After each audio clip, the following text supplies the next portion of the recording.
আসসালামু আলাইকুম ভিউয়ার্স, আজকের ভিডিওতে আমরা খুবই সাধারণ কিছু উপকরণ ব্যবহার করে মশারি রাখার একটি ব্যাগ তৈরি করা দেখাবো।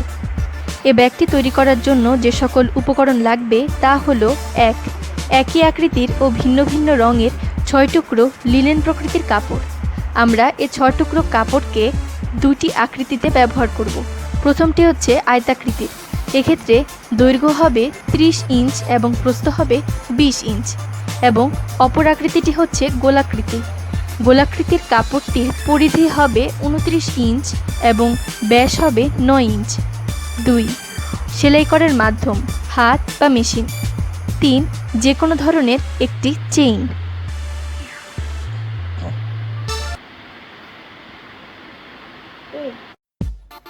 আমরা যে টুকরোটিকে ভিত্তি স্তর বা বেজ লেয়ার হিসেবে নিয়েছি সেটিতে মানে প্রথম পৃষ্ঠটিতে কোনাকুনি করে প্রতি 1 ইঞ্চ ব্যবধানে সমান্তরাল দাগ দিয়ে দিলাম।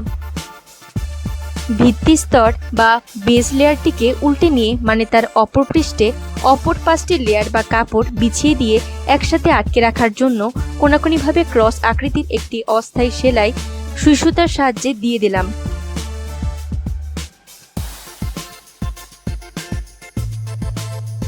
এবার ধাপ 1-এ দেয়া প্রতিটি সমান্তরাল দাগ বরাবর আমরা সেলাই করে দেব। এবার ভিত্তি লেয়ার বা স্তরটিকে অক্ষত রেখে বাকি 5টি লেয়ার বা স্তরের প্রতি 2টি সেলাইয়ের মাঝ বরাবর কেচি দ্বারা কেটে দেই।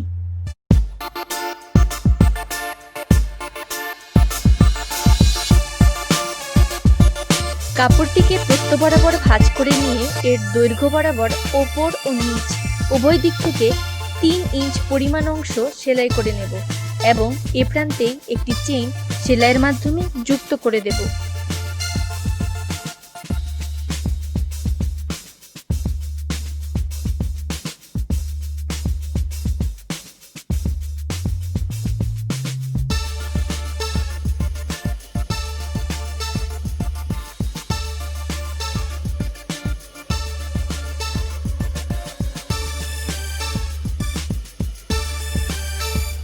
এখন আমরা চেইনের দুপাশে একটি বেল্ট বা ফিতা সংযুক্ত করতে পারি। এটি একটি ঐচ্ছিক কাজ, চাইলে নাও করতে পারেন।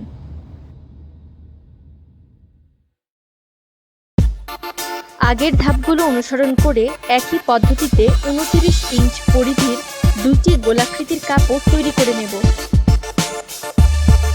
এ পর্যায়ে আমরা গোলাকৃতির কাপড় দুটিকে মূল কাপড়টির 2 প্রান্তে সেলাই দ্বারা আটকে দেব।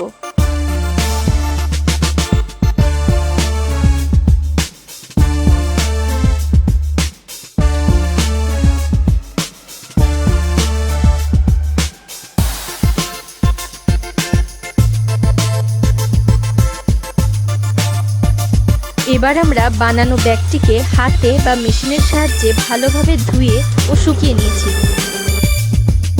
আমাদের ব্যাগটি তৈরি এবং ব্যবহারের জন্য প্রস্তুত। এখন আমরা ব্যাগটিতে মশারি ঢোকাতে পারি।